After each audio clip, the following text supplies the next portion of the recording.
엔비디아 실적 발표 전에 좀 여러 가지 노이즈들이 있기는 하죠. 블랙웰 같은 경우에도 지금 서버 과열 이슈가 또 생겼습니다. 그래서 생산에 또 차질을 빚는 거 아니냐라는 내용들이 좀 보도가 됐는데 서버 과열 문제가 있어가지고 그 생산 일정, 그러니까 양산 일정이 더 뒤로 늦어질 수도 있다. 이렇게 좀 보도가 됐어요.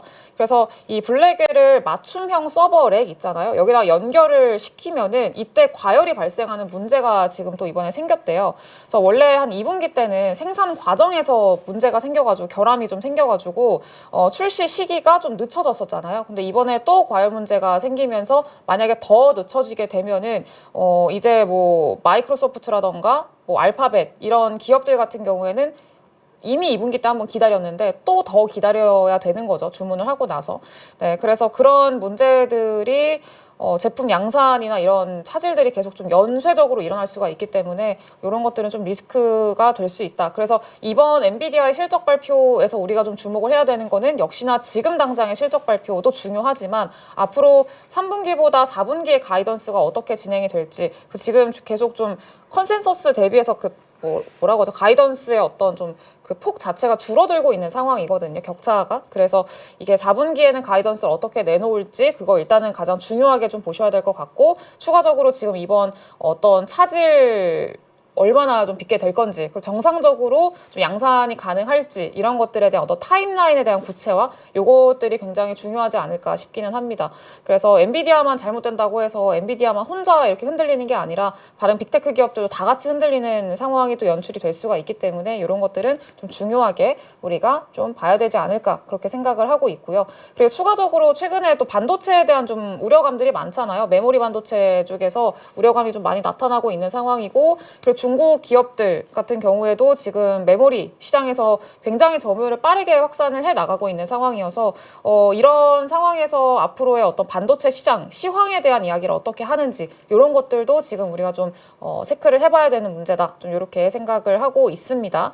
네, 그래서 지금 요거는 지금 중국의 국유 기업들이 12인치 웨이퍼 제조 시설에 6조 4천억 원을 투자한다라는 내용인데. 이게 뭐 중국의 기업들이 반도체 시장에다가 좀 투자를 많이 한다라는 거는 이번이 처음 나온 얘기는 아니고 계속해서 투자를 굉장히 공격적으로 하고 있고 이 시진핑 정부에서도 좀 간절하게 하고 있는 것 같아요. 어떻게 보면은. 근데 원인은 당연히 반도체 시장에서의 어떤 자립 이런 것들을 좀 진행을 하려고 하고 있는 거고 트럼프의 어떤 정권이 이제 도래했으니까 그때는 또 미중 갈등 그리고 중국에 대한 제재가 더 좀 강해질 거라고 우리가 예상을 해볼 수가 있잖아요. 이미 하고 있는 것들로 봐서도. 네, 그렇기 때문에 아마 중국에서는 더 이제 자립을 빠르게 하려고 할 거고 그런 측면에서 더 공격적으로 투자를 할 거고 지원을 해줄 거고 네, 그렇기 때문에 그 과정에서 중국의 기업들의 어떤 좀 성장 속도가 굉장히 빠를 수밖에 없다라는 것들을 생각을 해야 됩니다. 네, 일단 이거를 가져온 이유는 뭐냐면 이렇게 투자를 공격적으로 하게 되잖아요. 그러면은 공급 과잉에 대한 문제를 또 다시 한번 생각을 해볼 수밖에 없습니다. 그래서 이게 사실 우리가 이번 메모리 반도체 사이클이 더 장기화될 거다라고 생각을 했었던 이유 중에 하나가 우리나라 기업들, 삼성전자나 SK하이닉스 메모리 반도체 시장에서 과도한은 아니죠. 많은 점유율을 가지고 가고 있는 1, 2등 기업들이 일단 증설을 그렇게 좀 공격적으로 하지 않았었거든요. 보수적으로 증설을 했었고 이전에 어떤 공급 과잉에 대한 문제를 많이 좀 체감을 했었기 때문에 이번에는 그렇게 안 하겠다라고 했었는데 근데 이제 변수가 중국이었던 거죠. 중국이 너무 공격적으로 증설을 하고 또 기술력의 속도도 굉장히 빠르게 성장을 하고 이러니까 이런 공급 과잉 문제가 다시 한번 좀 대두가 되고 있다라는 것들 체크를 해보시면 좋을 것 같습니다. 그래서 일단은 이런 구조적인 문제들이 있고 이번에 엔비디아가 이런 문제에 대한 어떤 우려감을 일축시켜줄 수 있을 만한 어떤 이야기들을 해준다 그러면은 시장에는 당연히 긍정적인 내용으로 좀 작용을 할 수가 있겠죠. 그래서 요거는 조금 이번 주 엔비디아의 실적 발표 상당히 중요하겠다라고 좀 생각이 듭니다. 네. 네. 자, 이제 물 한 잔은 드시고요. 우리 이주연 이사가 얘기할 때 네. 쉼표가 없어가지고. 아, 그래요? 저 오늘 되게 천천히 하고 있다고 생각했는데 이게 항상 저의 속도와 조금 빨라. 네. 근데 진짜 그 안유아 교수 얘기를 좀 들어보니까 네. 그 얘기 하더라고. 중국이 뭔가를 만들기 시작하면은 그 동네 제품 가격을 대출 가격으로 확 만들어 버린다고. 워낙 대량으로 생산해 버리니까. 근데 그 배추값 얘기하니까 어떤 분이요. 요즘 배추값 금값이라고. 그래도 그래도 배추인데. 그러니까요. 네. 네, 그래서 자, 네, 중국이 네, 네, 그렇습니다. 하여튼 그래요. 이 인구를 바탕으로 하는 자기네 시장이 거의 한 4~50%가 되니까 네, 일단 수요가 있으니까 뭐 막 밀어붙이는 거죠. 뭐. 맞아요. 네. 자, 또 갑시다. 네.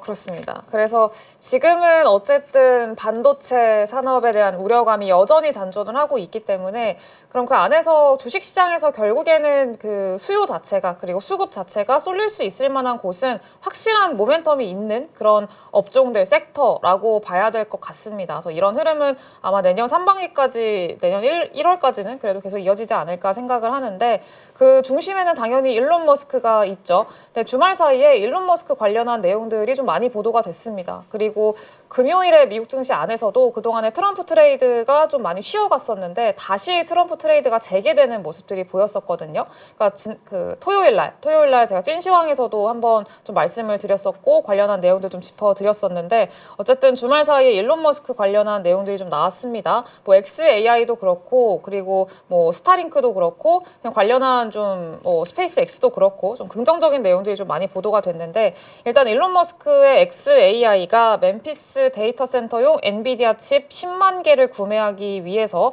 최대 60억 달러를 모금했다라는 이런 기사가 좀 보도가 됐어요. 그래서 머스크가 최근에 XAI가 이 멤피스 데이터 센터에 들어가는 GPU죠. GPU를 한 10만 대에서 20만 대 정도로 늘릴 계획이라고 일단 얘기를 했더라고요.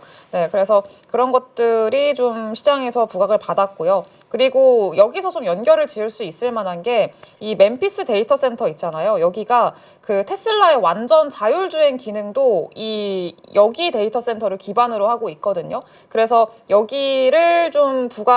여기가 부각을 받게 되면은 자율주행 쪽으로도 연결을 지을 수가 있다라는 점들도 좀 체크를 해 보셔야 될 것 같고 그래서 자율주행 관련한 종목들 최근에 좀 쉬었거든요. 뭐 퓨런티어라던가 이런 종목들도 최근 좀 쉬어가는 흐름들이 보였었는데 다시 한번 좀 부각받을 수 있을 만한 그런 내용들이 있지 않을까라고 생각을 합니다.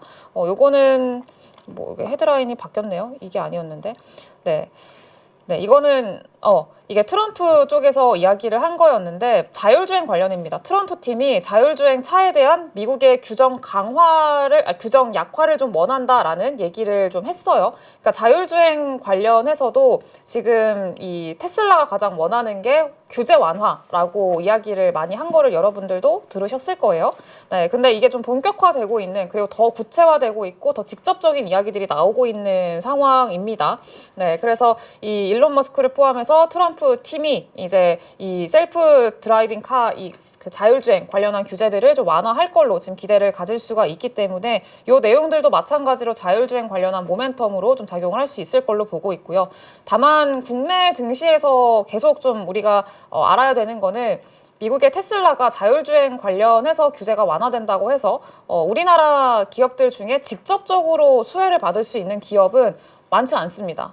거의 없다고 봐도 무방하고요. 그나마 직접적으로 퓨런티어와 관계가 좀 있기 때문에 계속 퓨런티어를 중심으로 말씀을 드리고 있는 그런 상황이다라는 거는 좀 체크를 해보셔야 될 것 같고 자율주행 관련한 그 종목군들은 좀 테마성, 트레이딩성 관점으로 접근을 하시는 게 지금은 좀 리스크적인 측면에서는 더 긍정적이지 않을까라고 생각을 하고 있습니다. 그래서 지금 자율주행 관련한 내용들 좀 AI, 자율주행 이런 내용들 좀 말씀을 드렸고 그리고 스페이스X도 같이 봐야 될 것 같아요. 우주항공 관련한 모멘텀도 여전히 좀 이어지고 있는데 머스크의 우주 기업인 이 스페이스X가 기업 가치가 350조 원 가까이 평가를 받고 있대요. 하나로 하면은.